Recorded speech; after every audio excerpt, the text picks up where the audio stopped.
किसको बचा रहे हो आप भाई? कुछ चुल्लू भर पानी है तो शर्म से डूब के मर जाइए। ये कत्ल है। तशद्दुद के बाद, टॉर्चर के बाद कराची के एक हंसते खेलते एम्बिशियस पढ़े लिखे नौजवान का बेमाना कत्ल है।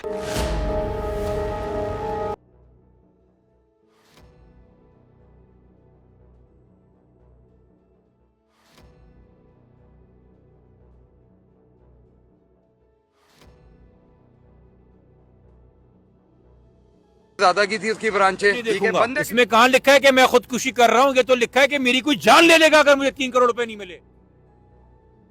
दोस्तों, एक बाप जो अपने बेटे की लाश की पहचान के लिए जेपीएमसी हॉस्पिटल पहुंचा। डॉक्टर्स ने कहा पहचान करो। चेहरा इतना डैमेज था, इतना कि बाप ने अपने बेटे के चेहरे को नहीं पहचाना। वो बाप जो अपने बेटे को रोज देखता था, वो बाप अपने बेटे का चेहरा नहीं पहचान सका और तब उसके कपड़े देखे और कपड़ों से अपने अकलौते बेटे को पहचाना। लेकिन ये एक बात है जो अभी तक किसी ने नहीं पूछी। अगर कपड़े वहां थे तो कपड़ों पर विक्टिम का डीएनए है, मर्डरर का डीएनए है, मर्डरर के हाथों के निशान होंगे।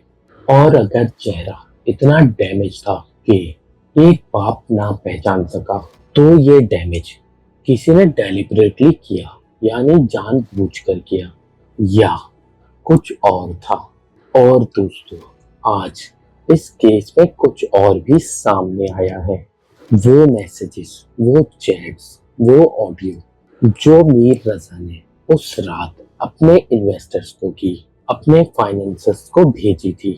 My life depends on this, यानी मेरे लिए जिंदगी और मौत का मसला।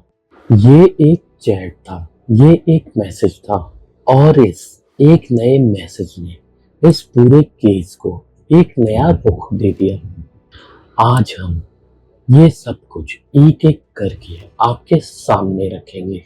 मैं हूं शेख और आप देख रहे हैं क्राइम वर्ल्ड विद शेख।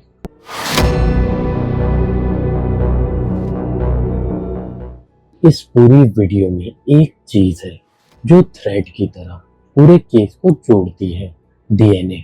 और मैं चाहता हूँ कि आप पहले इस बात को समझो कि डीएनए क्या होता है और इस केस में क्यों इतना ज्यादा इम्पोर्टेंट है। डीएनए हर इंसान का अपना यूनिक होता है। डीएनए कभी भी दो लोगों का एक साथ नहीं हो सकता। दुनिया में कोई ऐसे दो लोग नहीं हो सकते जिनका डीएनए सेम हो। अब इस केस में डीएनए कितनी जगह से मिल सकता है, ये सुनिए ध्यान से। पहली जगह विक्टिम के कपड़े। बाप ने, मीर रजा के बाप ने उसे उसके कपड़ों से पहचाना। मतलब कपड़े वहां थे और उन कपड़ों पर अगर किसी ने उसे पकड़ा, किसी ने उसे टच किया, तो उस इंसान के स्किन सेल्स उन कपड़ों पर है। वो डीएनए एक टेस्ट से आइडेंटिफाई हो सकता है। दूसरी जगह गर्दन। फैमिली का कहना है स्ट्रैंगुलेशन के निशान थे। अगर सच में ऐसा है, अगर किसी ने गला दबाया तो उसकी उंगलियों के निशान, उसके स्किन के सेल्स, उसका डीएनए मौजूद हो सकता है। वो डीएनए कातिल का हो सकता है। तीसरी जगह रोप। मीर रजा के हाथ में रोप का एक टुकड़ा टाइटली पकड़ा हुआ था।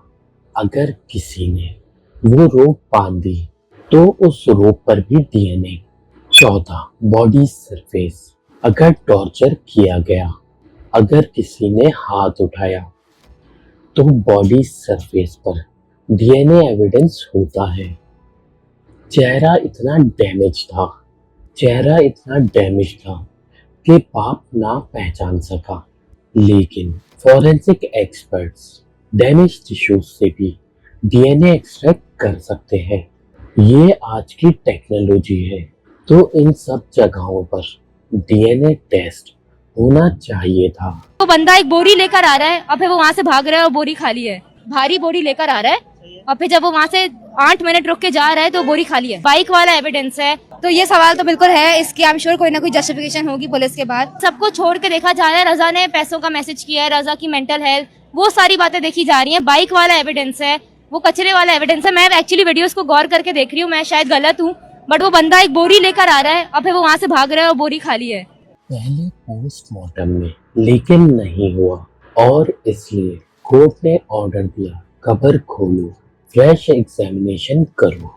ये सिर्फ लीगल प्रोसेस नहीं, ये मीर रजा अली के इंसाफ के लिए पहला कदम है। उन लोगों के लिए जिन्हें इस केस के बारे में नॉलेज नहीं और जिन्होंने पहला पार्ट नहीं देखा, उनके लिए एक ब्रीफ रिकैप। 28 जुलाई की रात मीर रजा अली 25 साल का नौजवान, IBA ग्रेजुएट, वेफल्स का फाउंडर, घर का अकलौता बेटा, अगस्त में शादी थी। माँ से कहता है 10 मिनट में वापस आता हूँ, कभी वापस नहीं आया। उस रात 8 सस्पिशियस इवेंट हुए। पहला, फियांस से बात, 11:30 बजे तक नॉर्मल बात और फिर 3:30 बजे 40 से ज्यादा मिस कॉल, 20 से ज्यादा मैसेजेस। दूसरा, रात 3:30 बजे मीर रजा अली ने अपनी शॉप से गार्ड का 30 बोर का पिस्टल उठाया।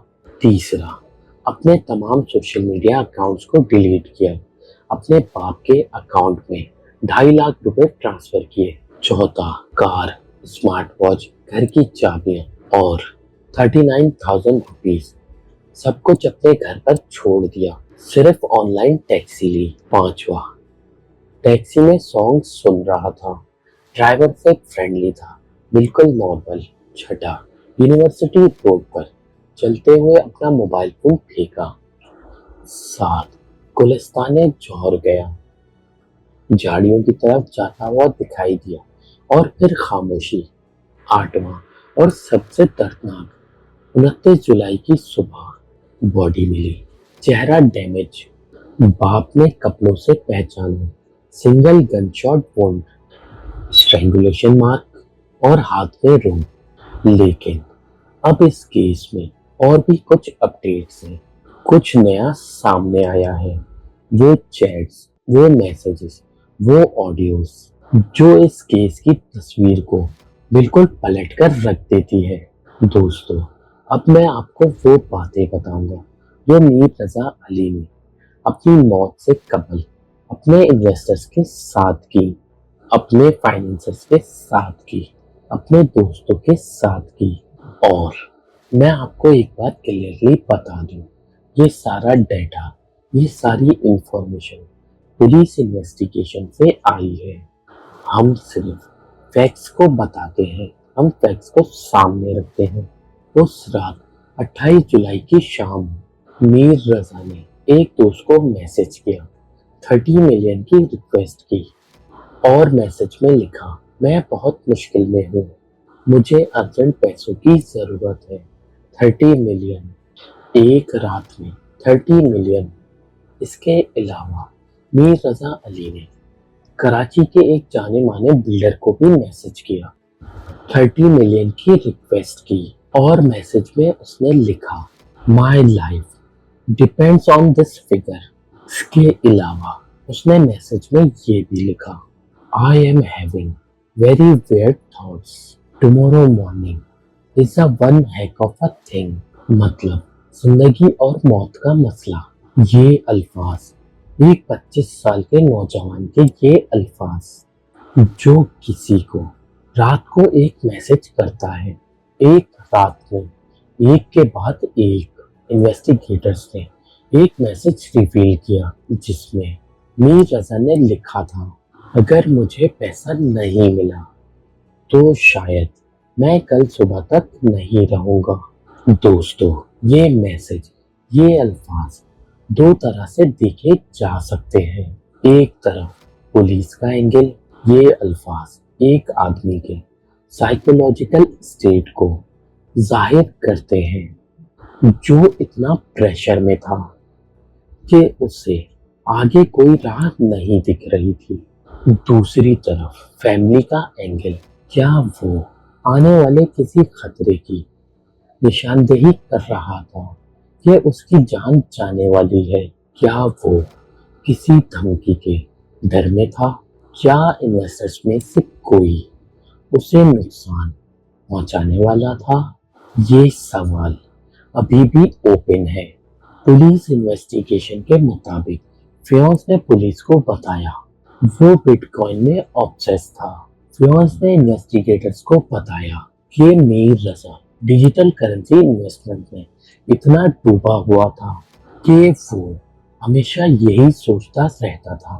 फियोन्स ने रात को मैसेज भेजा था, लेकिन मीर रजा ऑलरेडी ऑफलाइन था, इसलिए रिसीव नहीं हुआ। एक आदमी अली शाह पुलिस के पास आया।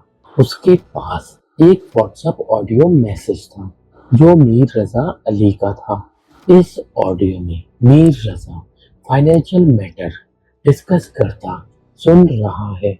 उसने एक पेमेंट अरेंजमेंट प्रपोज की थी, 3 चेक्स 1-1 मिलियन के, हर 10 दिन बाद एक check.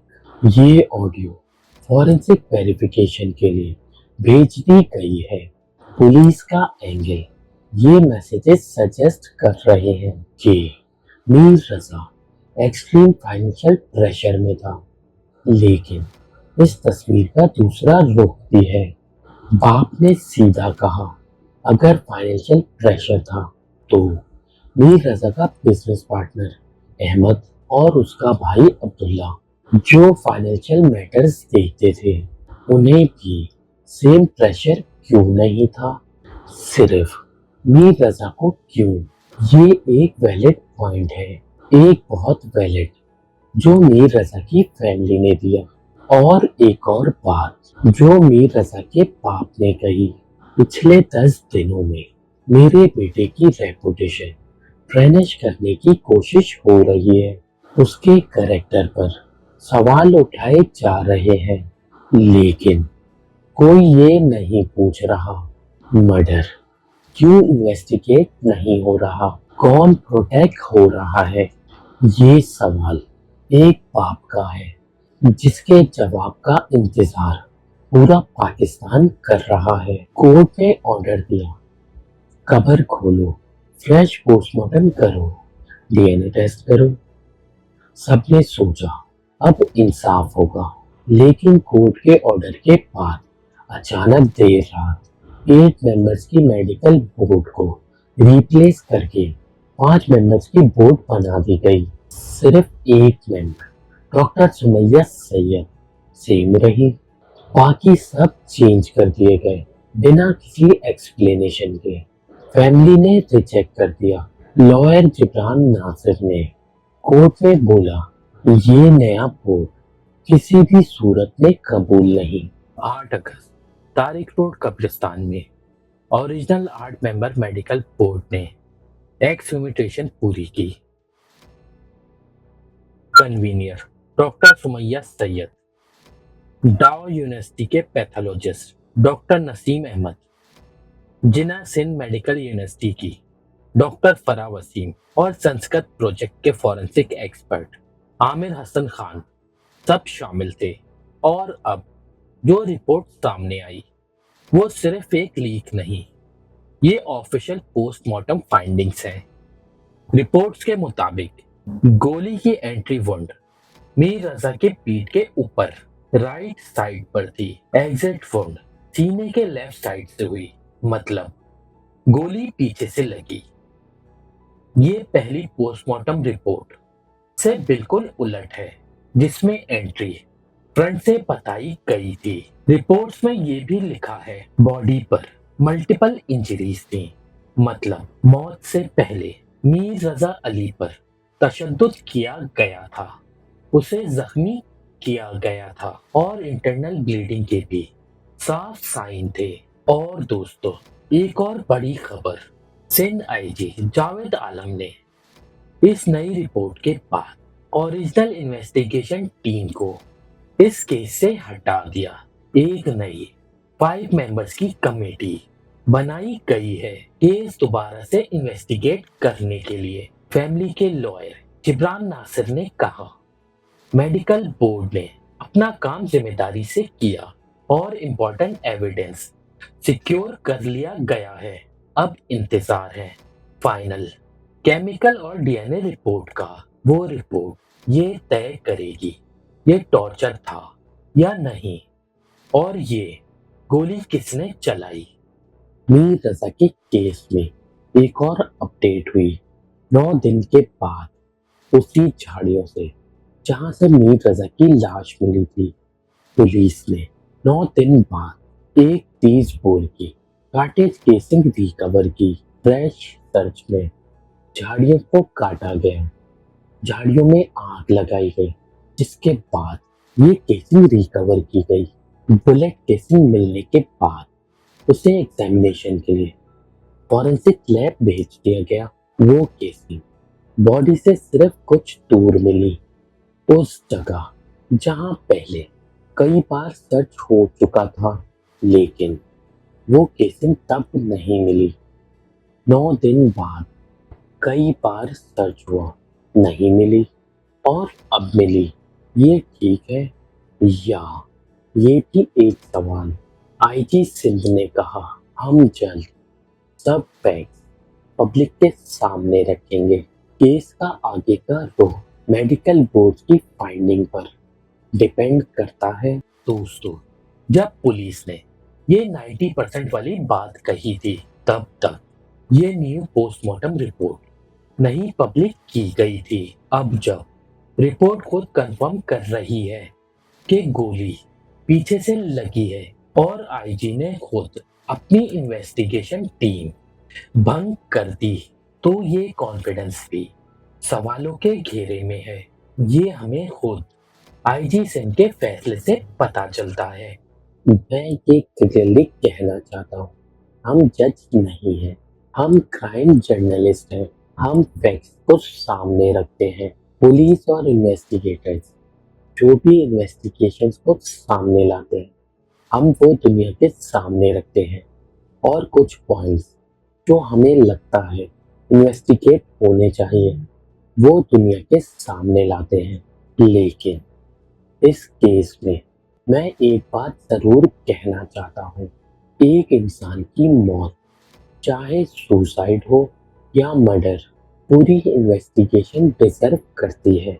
No shortcuts, no assumptions, no incomplete postmortem.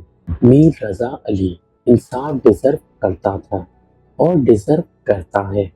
Family और लॉयर जिब्रान नासिर दोनों मर्डर कह रहे हैं और इस डिबेट का फैसला सिर्फ एक चीज करेगी, केमिकल एनालिसिस रिपोर्ट।